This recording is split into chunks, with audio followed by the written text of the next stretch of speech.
What's going on, guys? Welcome back to BlackTideTV. Today we're looking at DLC 4. I actually posted a Twitter poll and I asked you guys what you wanted to see today, but the one thing that I forgot to include was the one thing that I know I've been behind on like at least a week, probably I think it's 2 weeks at this point, and that is my review of DLC 4, the 4 new maps, and possibly the camo that we got. I think the camo has a lot to do with DLC 4. We'll talk about that when we get to it, but it's been a while since this DLC came out, the final DLC, Salvation, I believe it's called, for Black Ops 3, and I haven't talked about it yet. I've been planning to talk about it. I got this awesome search and destroy gameplay for it, and I just forgot all about it, and I forgot to put it in the poll on Twitter, but I decided that, you know what, I don't really have gameplay for the rest of the things, and it's a little bit late already, so I decided, yeah, I better just use the gameplay that I already have and just get this video out there. We will be doing whatever you guys voted for on Twitter probably tomorrow for tomorrow's video, but today we're looking at DLC 4, starting with the first map. Let's go through each of them, and then we'll talk about the camo at the end.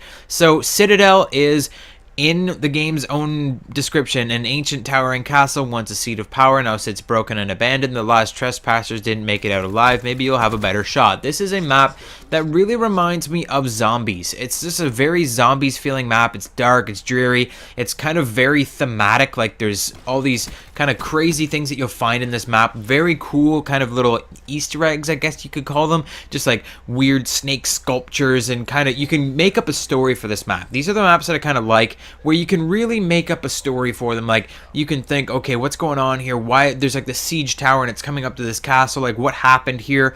Even though it's kind of a completely ridiculous idea that there's like this snake castle that, I don't know, like we're supposed to be in the future in this game, but this is like some kind of snake castle in the future. Is there like there's this conspiracy theory out there that all of the high people in power in the world are actually secret reptilian aliens that have put on human skin to kind of take control of the world.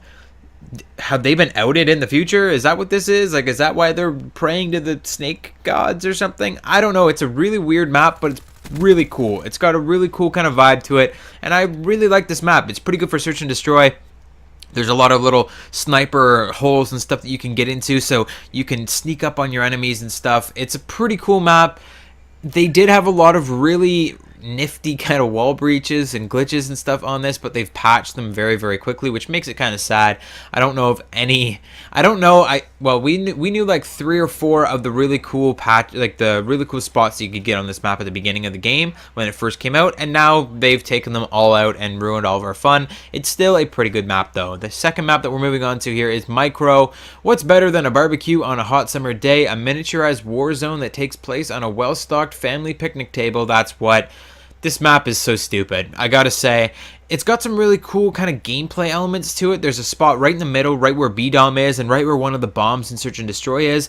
And you can kind of, there's like these cup holders, and you can hide inside the cup holders. And if you go prone in the cup holders, you're completely not visible unless somebody jumps in the cup holder as well. So you can go completely prone and just hide in those cup holders, but you can't capture the objectives or anything like that while you're prone. But if you crouch in the cup holders and you wiggle over as far as you can to the side of the cup holder, you can actually capture the objectives while hiding inside these cup holders. It's an extremely powerful advantage if you're trying to take B-Dom or something like that. A lot of people like to pop the smoke grenades on B-Dom and jump in those cup holders. It gets pretty annoying after the second or third game that you notice people popping smoke on this map, but that's just something that people like to do.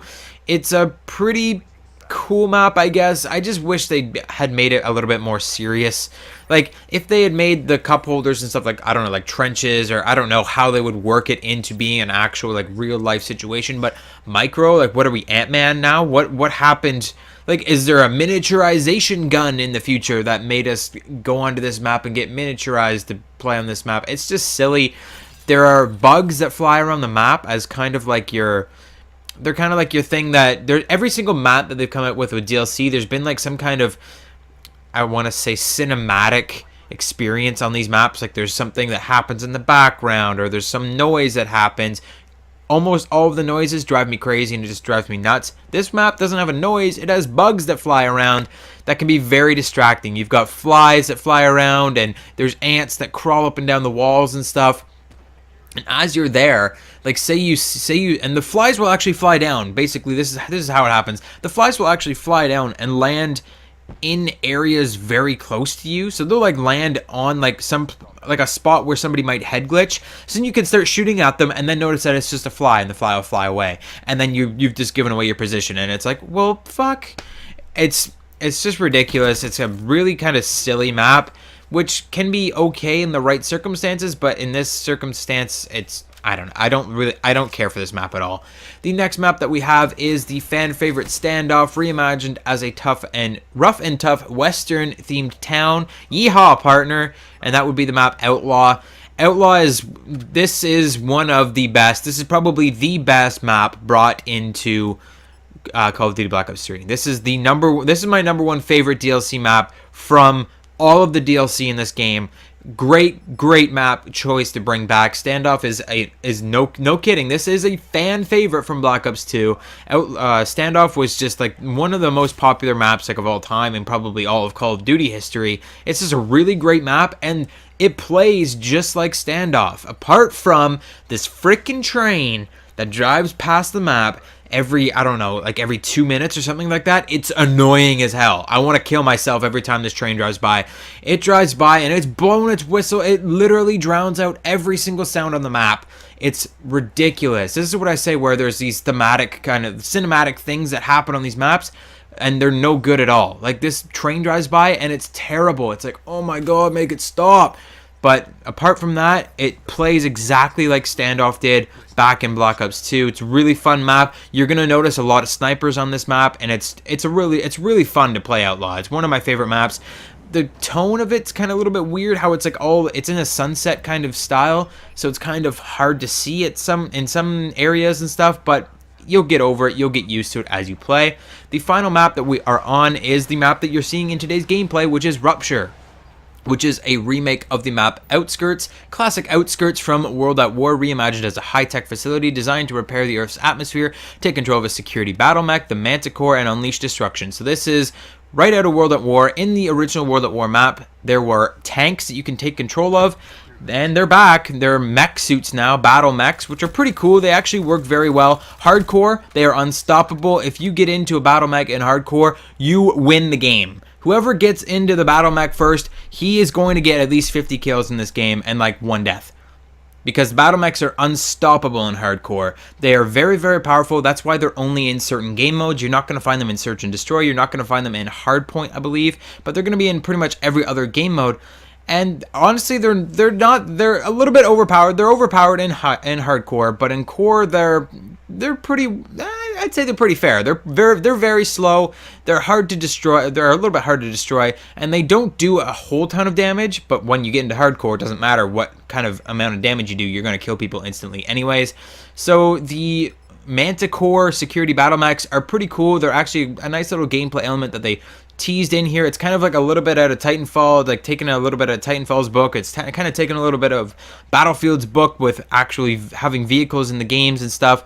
I like playing this map when there are no battle mechs. I like playing this map on Search and Destroy. This is my absolute 100% favorite Search and Destroy map of all time because it's so big, and you're never going to experience a Search and Destroy round the same way. There are so many buildings you can kind of creep around with your friends and play the breach and clear, and you can be like, okay, we got to go into this building, and you can really plan out a tactical assault in Search and Destroy on this map.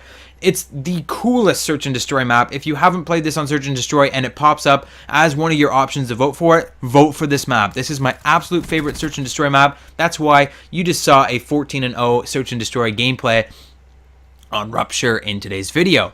But those are the 4 maps. They're all pretty cool. We also got a camo. I will link my video to I will link the video for the camouflage that I've already talked about the camo a little bit, where we kind of speculated on where it came from. I do believe that you get it for just purchasing DLC 4. Maybe you have to have the season pass, but it does come out with DLC 4, the lucid camo. So this is a pretty cool camouflage. I believe it has something to do with the zombies.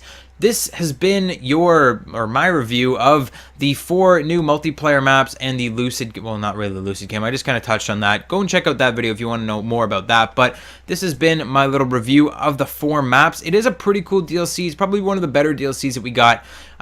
Maybe it's the best just because Outlaw and Rupture are so good, but the other 2 maps aren't that special, so it's up to you guys if you really like this map or not, or this map pack or not. Let me know in the comment section down below. Hit the like button if you enjoyed this video. I will be checking on that Twitter poll and posting whatever you guys wanted in tomorrow's video, and I'll see you guys in that one, I guess. Have a good one.